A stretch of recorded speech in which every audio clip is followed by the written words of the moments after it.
Guten Morgen, Bitcoin. Heute ist Donnerstag, der 5. Oktober 2017. Ich bin Justin Carter. Bei mir ist Thomas Hunt. Und das passiert heute in Bitcoin. The price of Bitcoin was down 4% in the last 24 hours, with a last of 41.54, a high of 43.36, and a low of 41.50. Our top story: Bitcoin may soon be a rational, expected part of a portfolio, says Bitstamp's Dan Morehead. He basically says that Bitcoin is going to revolutionize money, and that it just makes sense to have some in your portfolio. If Bitcoin is successful, and if it does work, the upside is so high, it's a rational, expected thing to have in your portfolio. Morehead continues and says that Bitcoin is going to disrupt money, just like voice over IP took away the dominance of the giant telecommunications companies. Impressive stuff from Dan Morehead. UBS chairman joins in bashing Bitcoin with the bankers. The UBS chairman, Axel Weber, said on Wednesday that Bitcoin does not fulfill the most important functions of currency. Unlike other Bitcoin doubters like Jamie Dimon, the UBS chairman is coming straight at Bitcoin's true offering at this time. The most important function of a currency, he says, is its means of payment. It has to be generally accepted. It has to be a store of value, and it has to be a transactional currency. Bitcoin, according to the UBS chairman, is only a transactional currency. That's why store of value is so important and has to be established first before we start trading Bitcoin as money. Bitcoin right now is a store of value, despite what the UBS chairman says. The Great Wall Street Divide. Good graphic from Cointelegraph. Mainly just wanted to show the graphic with Bitcoin on one side and the anti-Bitcoiners on the other side. As you know, despite the fact that Gandhi probably didn't say it, first they fight you, first they laugh at you, then they fight you, then you win. That's what's happening now. During the constitutional debate, the constitutionalists were described as federalists, the others anti-federalists. It's important to define the terms. Federalist 1. SegWit 2x, maximum disruption, could be sending Bitcoin toward 4,000. Is the price of Bitcoin falling because of the 2x hard fork? Maybe, says Cointelegraph. Great news, Bitcoin 0.15.0 will automatically disconnect nodes running the SegWit 2x fork. But not so fast. A new pull request from Jeff Garzik just allowed SegWit 2x to disguise itself to avoid being banned by the 0.15 upgrade. As you're expecting, this is the kind of action usually taken by hackers. Instead of signaling for what you truly are, you signal for something else. There's another word for that, a Trojan horse. As the comment section say, this commit officially makes SegWit 2x a Trojan horse, as it allows anyone to run 2x nodes in disguise. Now Core needs a new way to ban and detect your nodes. As Douglas says, what have you done with the old Jeff Garzik, and how much will it cost to buy him back? Lichtenberg says, this commit is pure shame for 2x and all 2x supporting companies. Intentionally trying to disrupt the Bitcoin network will have consequences, and in many states, you will be held accountable by law for this attack. I second his proposal that he can only encourage every single B2X supporter to drop their support of B2X right now, before you will be part of a crime and have to face legal attacks against yourself, your company, and everyone who is involved in this attack. And finally, Bitcoin Cash price careens downward. The price has dropped 21% in the last week and around 11% today alone. This may be the end of Bitcoin Cash. However, their deceptive mining algorithm, the EDA, continues to adjust the blocks downward, tempting the miners over. Unfortunately, if the miners mine a coin that has no value, they won't be paid. This could be signaling that they're going to stop pumping Bcash and start pumping B2X. Nasty business. For more on this and other stories, we're joined by Tone Vase for a check of the current markets. How's it going, Tone? Hey, what's up, guys? Having a little bit of a frustrated morning here. You're about to find out why. But yeah, those stories are interesting. It's amazing how the UBS guy says Bitcoin isn't a store of value. Meanwhile, that's probably its best quality as a store of value. It's not all that great as a transactional currency at the moment. They're essentially violating Sun Tzu's maxim. They're attacking their opponent where he's strong, which just shows how desperate they are. Yeah, no, it's completely silly. As for the Jeff Garzik thing, hey, this is why I make sure I'm up to do these shows. Like, I didn't even know that. I just found out.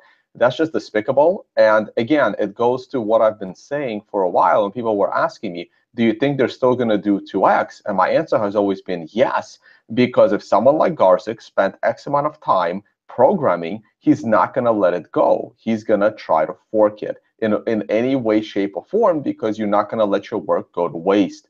So I always expected him to try and fork it, but this is just like bad. It's just a horrible spiral, like Bcash support. Just a horrible spiral. And I don't want to make light of the no 2x community. I do think it was important to add it to your Twitter handle, to tweet about it, to express your feelings, especially Charlie Lee, Satoshi Light, who joined us. It's important to put our opinions out there, because now they know the community doesn't want it, and that they're willing to be duplicitous to get it. Oh, so yeah, no, it was very important. It was very important to put no 2x on Twitter handles, and it's so funny how people are now calling us to no 2x shills when we're the ones who started the movement to begin with, right? Like, how are we going to be shills for something that we started?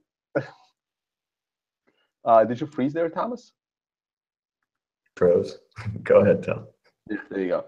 Right, so people are now calling us shills for the no 2x on our Twitter handles when you were the first and I was the second person on all of Twitter to put it on our handles.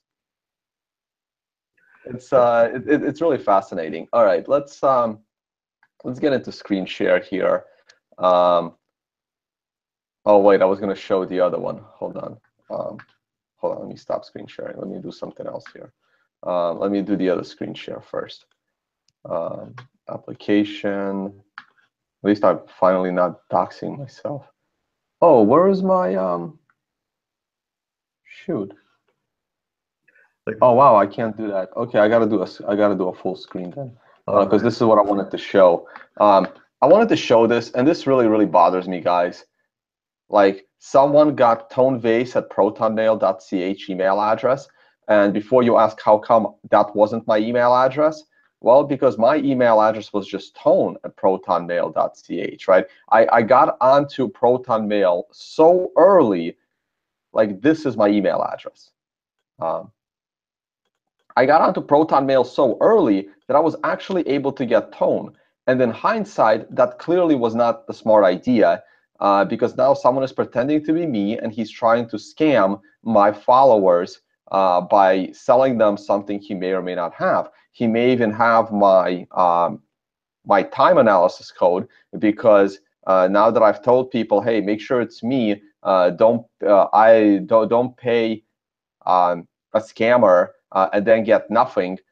So make sure it's me, get the code, make sure it works, and then pay me. And I think I already got scammed by someone pretending that they were going to pay me after they got the code, and they got the code, right? So everyone in this space is a scammer, in my opinion. And I will continue to say that, because this is the kind of stuff that I never dealt with in my life prior to dealing with Bitcoiners. So yeah, so this is why I remain upset at this whole space, and libertarians keep saying buyer beware. But this is the kind of stuff that was, rules and regulations tried to eliminate in the traditional markets. Okay, so because you know what you're buying. All right. Anyway, we had a similar attack against the World Crypto Network, where they'd use our logo and our name and put their addresses in the comments. So never donate to an address in the comments. Right. Only donate to an address in the description, because scammers cannot post fake descriptions of our videos on our YouTube channels. All right. So just keep that in mind. please don't. I really hope you don't give anyone money, and there you go. Because if you reach out to me saying you paid someone else, I'm not going to help you. Like that's not my problem. Even if that person did an amazing job pretending to be me. All right. All right. Let's close this. Don't save. All right. Let's. All right, let's talk about the Bitcoin mempool. It looks okay. You got about 4 megabytes of data in there, and the transaction average fee is very, very small. It might take an hour to get your transactions cleared, maybe, but you should be able to get it cleared in the next one to two blocks with a normal fee. Of course, the mining hash rate is once again moving over to Bcash, and as it swung. But look, see how the profitability swung higher, but I don't know why this only says 54. Like the chart isn't showing 54. The chart is showing like 140. So maybe the chart is a little bit delayed. But now, I can't really draw on this, right? But you can see how the peaks are getting higher and the lows are getting lower. So this thing is very unstable and is going way out of control. Let's see how many blocks were mined since the last time. This thing isn't updating me very well anymore. But here, you can see how their inflation just made a brand new high. I mean, this thing is being insta-mined, being completely insta-mined. I mean, I thought this was going to be the worst inflation Bcash will have. And look, it's even worse. I mean, this is a complete unstable coin, and it's not getting any better, right? It's been what, 2 months now? August, September, now we're into October, and it's getting worse. And you can think that it's going to get better after it gets worse, but I highly doubt it, as its price continues to go down. Again, please read the educational section of my website. It's very good for trading. If you're going to be attending any of my seminars, I might just stick to seminars. I might stop selling anything over the online, only because I don't want scammers to make any money. So I might just have to do more seminars around the world and only have people come in person. So I don't know. I don't know what I'm going to do about the tone-based consulting business. I haven't decided yet. We'll see what happens. But this educational seminar is for those looking to learn trading. All right, let's get to the price. Here's the weekly chart. The weekly chart remains neutral. It'll stay neutral until one of the following two things happen. Either I see a red number trade lower than a previous red number, or the numbers flip to green and I see a green number trading higher than the previous green number. Okay, there's another bullish point where we make a new closing high, but that's all the way in the 4,700 zone. But that would also mean the flipping of the numbers from red to green. But weekly still remains bullish. The daily is the one I've been focusing on. So here's the thing, right? Here's the daily. I did warn people for the last few days about a pullback coming 2 days ago, okay? Because this is my time analysis, and there was a 9 with a red arrow. So what does that mean to me? To me, that means a 1 to a 4 day pullback and then probably higher. The reason why I say probably higher is because the weekly isn't helping me. A higher level time frame isn't helping me. So this 9 could lead to a complete sell-off. I have no idea. But it did tell me to be careful. Now, as far as how much to be careful and when to go back in, well, I can't help you guys there, right? I mean, the 9 itself had a bad candle, and statistically, it's supposed to be a 1 to 4 day sell-off after the 9. So we are now on day 2 after the 9. Now, I had thought that the 9 itself, sold off enough and we can bounce. Clearly, that was incorrect in hindsight. So we are now on day 2 of a 1 to 2 day sell-off, and now our support's coming in. So we had the Fibonacci support that now got broken, the 50-day moving average support that now got broken, and the 4100 is the big support coming in. Now, I believe that the 4100 support is going to hold. I don't know why I always do that. Now, I believe that the 4100 support is going to hold. So I am looking for, I can adjust these arrows a little bit, but I'm not really going to even bother.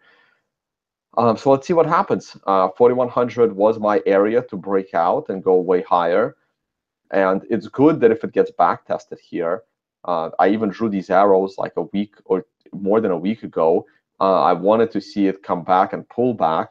So probably today or tomorrow, if we get down to 4,100, maybe 4,150, maybe a little bit under 4,100, I am looking for a bounce back to the upside because I still believe that this 9 is leading a short-term correction, not a long-term correction. Looking at the 4-hour, you also had a 9 telling you that rough times might be coming. I got this arrow right because once again I was looking for a 1 to 4 hour candle pullback then higher. Wanted to see another 9 a bit higher. These red lines here are areas to short Bitcoin based on this specific time indicator. This green line was a time to go long this indicator. So you can see how you immediately got stopped out of your position. And here, if you did short, again, you got stopped out of your position. And if you're short right now, you're still in your position. So here's 1100, here's 1110. So that does seem like a reasonable place for a bounce back to the upside. Let me just draw a red arrow here. But yeah, but we are in the middle of a 1 to 4 day correction, and then figure it out. Is it going to be a 1 day or is it going to be a 4 day that can take you all the way to 4,000? I have no idea, right? So this is what separates a good trader from a bad trader and why you need to watch this all day long. The hourly chart isn't helping, but this moving average crossover is bearish, and that's coming in a few hours. What is this? Oh, that's gold. I can take a look at Bcash. And here's the good news for you, big blockers and Bitcoin attackers, is that there is a 9 with a nice fat green arrow. The last couple of times you guys had one of these 9s, you bounced. They didn't amount to much. This is complete trash. And if you want to play the bounce, that's fine. A reasonable bounce would be back to the breakdown level of the 0.1. That could be a reasonable bounce. Your initiative is totally screwed. After that, your initiative is totally screwed. All right, so I'm already in Prague. I've been here a couple of days. I did my seminar last night. I just have like bad luck. So the conference has multiple tracks, and I'm actually speaking on Friday on day 1 of the event. Very interestingly, I've heard lots of these people speak, and I'm like, well, I don't need to hear them again, but let's see who's interesting on this list. Oh wow, they actually have a sex education therapist. That would be interesting to go and hear. And as luck would have it, I am speaking at the exact same time as her. So we'll see who gets more people. I'm assuming she will. But and after that, I am off to Los Angeles, where me and Jimmy Song are gonna speak at BlockCon. I'm also teaching my seminar. It's hard to scam this one. There is a location now, and please read the learning. My website prepared for the educational seminar. And yeah, after that, it's off to Ukraine in October, and then scaling Bitcoin in November. And then it will be the blockchain cruise in Asia, but I'll talk more about it in January, from Singapore to Thailand. But I'll talk more about that at a different time. Once again, I already closed my the scammer thing, but I already removed them from my YouTube channel. If you see anything in the comments about sending money, sending Bitcoin, please believe it's a scammer. Even if it has my picture, even if it has my name, even if the email looks like mine, it's a scammer. You can also flag those messages. You can flag those messages as spam to help YouTube fight this spam. I did. No, I actually. No, I mean the people in the audience. Like, you don't need to be an administrator to flag it as spam. Yeah, if you see that and you know it's a scammer, just flag it as spam. If you know it's not me, just click on the name. You'll know it's not my account. You'll know it's like a fake blank account. You know what I did this time? Because clearly I report spammers on my comments to YouTube all the time. I report them all the time. So what I did was I reported that one as harassment, and maybe they'll take it more seriously. And then I got a message saying I should call the authorities, right? But yeah, I'm gonna start reporting these things as like harassment or sexual content or something else to have YouTube take it more seriously, even though it's technically not those things. But clearly YouTube doesn't take reporting of spam too seriously. All right, Tom, thanks for that update. And just a little quick view of the artwork here by my friend Paloma. Paloma and Justin have been hosting me in Berlin, and it's been a really great week here. And I want to thank them a lot. But it's time to move on, like Tone said, to Prague. I'm taking a train down today, so I'll be in Prague for the HCPP conference. And if you'd like to donate and support our trip and support the network, you can scan this QR code right here. And that's about all we have for today. We'll be back tomorrow live from Prague. Maybe we'll even have Tone sitting right next to me. And we'll have less tabs open on the computer, if I have my say about it. But everybody, don't forget to give us a like and a subscribe. That'll help more people find the show. If it's your first time here, please subscribe down below. I'm going to try to paste a picture of the artwork on Twitter so you can check it out. And Paloma's working on her website, so we'll link that soon. But we're out of time. Until next time, bye-bye.